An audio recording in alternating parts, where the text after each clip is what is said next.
аз шумораи 4 фермаи чорвои ҷамъиятдоштаи то солҳои 90-уми асри гузашта мавҷуд буда, дар ҷамоати деҳоти тугараки ноҳияи Восе танҳо дар деҳаи Навобод фермаи гӯштию ширии рақами 1 боқӣ монда то имрӯз фаъолият дорад. ин ферма тобеи кооперативи истеҳсолии хоҷа Муъмин аст. бо шарофати ҳамин ферма самти фаъолияти ин хоҷагӣ ба соҳаи зотпарварӣ равона гардидааст. дар ин ҷо зоти чорвои шведу зебумонанд парвариш ёфта ба дигар ноҳияҳои ҷумҳурӣ паҳн карда мешаванд. дар давоми 16 соле ки кори мо барои хушзод кардани чорво ба дигар фермо ва ба хоҷагиҳо то 292 сар мо фурӯхтагӣ ҳастем. Танҳо барои хушзод кардан 144 сар бошад барои аз ин ферма ба дигар ферма, яъне дар хоҷагӣ мо 4 та ферма буд дар вақташ. ҳамора барои уҷурам хушзод кардан ҳамин айнҷо ҷоҷ кардаем. аммо афсӯс мо як чиз норасоӣ дорад ки оби барои обқатӣ ҳамин чора таъмин карда наметавонем. агар мо обқат таъмин карда битонем ҳамун заминҳои хӯроки чорворо мо метавонем пурра ҳамин саршуморе ки ҳозир мегӯем 160 саршумори шартӣ аст то 200 то 250 баремаш бубарем. лекин инҷа моли монегӣ ҳамин аст. то давраи охири фаъолияти калхозӣ дар ин ферма то 800 сар чорвои калон нигоҳ дошта мешуд. баъди солҳои 90 ин шумора рӯ ба пастравӣ овард. дар моҳи июли соли 2016 дар ферма ҳамагӣ 158 сар чорвои калони шохдор боқӣ монда нигоҳубин карда мешавад. вазни ин чорвои зоти шведу зебумонанд 692 килограммро ташкил медиҳад. барои зисти як саршумори шартии ҳайвони зиндаи 300 килограмм вазн дошта 3 тоннаву 400 килограмм хӯрокҳои омехта, дурушт ва ширадор захира кардан лозим мешавад. ғулом саидов муддати 16 сол боз мудири ин ферма шуда кор мекунад. сабаби асосии паст рафтани саршумори чорворо ба захираи хӯроки чорво вобаста медонад.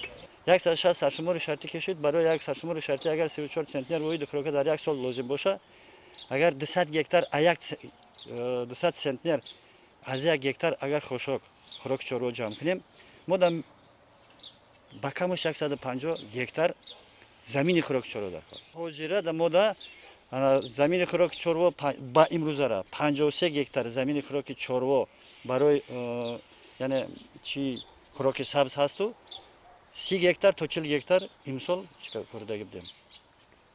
яъне ки ғалладона кора инҷо мегирем. дар ин ферма дар давраи калхозӣ то 40 нафар сокинони маҳаллӣ кор мекарданд. айни замон 10 нафар ба кор ҷалб гардида ба корҳои тозагӣ ва нигоҳубини чорво машғул мебошанд. дар 6 моҳи соли равон дар ин ферма 12 сар гусола гирифтанд. истеҳсоли шир 200 литрро ташкил дода, зиёда аз 100 литри он ба корхонаи шири шаҳри Кӯлоб равон карда мешавад. дар ин ферма 5 сол пеш ғулом саидов сехи коркарди шир ташкил намуда корхона 2 сол фаъолият кард. 6 нафар ба ҷои кор таъмин буданд. бо сабабҳои кам гаштани истеҳсоли шир корхона аз фаъолият монд. дар як рӯз ҳам аҳоли шири аҳолӣ ва ҳам шири ферма то 300 литра коркард мекардем. 6 намуд яъне ки чӣ мебаровардем маҳсулот мебаровардем, магазинро таъмин мекардем. ҳамин кор дар ҳамин ферма худаш буд. аммо афсӯс он аст ки замини хӯроки чорво ба кадом як сабабе фурӯхта шуд. намедонам ба кадом сабабе замини хӯроки чорво ба дигар чиё ба ҳайзи яна ташкил кардани хоҷагиҳои фермерию дода шуданд. ҳолон ки ҳамин фермае ки мо истодагием хоҷагии зотпарварӣ ҳаст. хоҷагӣ зотпарварӣ мебошад. агар бо ҳамин кора мо манъ накунем, замин фурӯширо манъ накунем, ин чорво мода ба ҷое ки фоида биёрад ҳозир залал оварда истодааст. ғулом саидов дар соҳаи чорводорӣ мутахассис таҷрибадор мебошад. мутаассифона таклифу дархостҳои ӯ аз ҷониби масъулони ин соҳа дар ноҳия кам ба назар гирифта мешаванд. ба ин нигоҳ накарда барои рушди ин соҳа назди ин ферма ӯ клиникаи ветеринарӣ бо якҷоягии бордоркунӣ ташкил намудааст. чорводорон аз ҳамаи ноҳияҳои минтақаи Кӯлоб ва баъзе ноҳияҳои минтақаи Қурғонтепа ба ин ҷо омада таҷрибаи ӯро меомӯзанд. дар шароити мо яъне ки дар минтақаи Кӯлоб ва зотои хушзоте ки аз дигар ҷо омадааст дар ҷумҳурӣ, мисол ҳамчун дар Ҳисор, дар шаҳри Нав, мисол дар минтақаи Қурғонтепа, ӯ зото дар мо мешаванд. лекин иқлиме ки мо дорем شرایط ما تشکیل کرده نمیتونیم.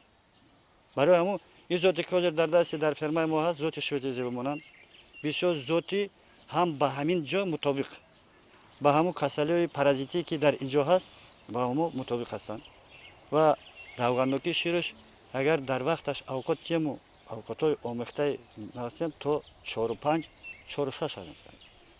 حالا که 8 11 لیتر شیر میتیه بغیر از گوسالش 4 تا 6 لیتر شیر ما میتوانیم از یک سر با заводهای شیری روان کنیم.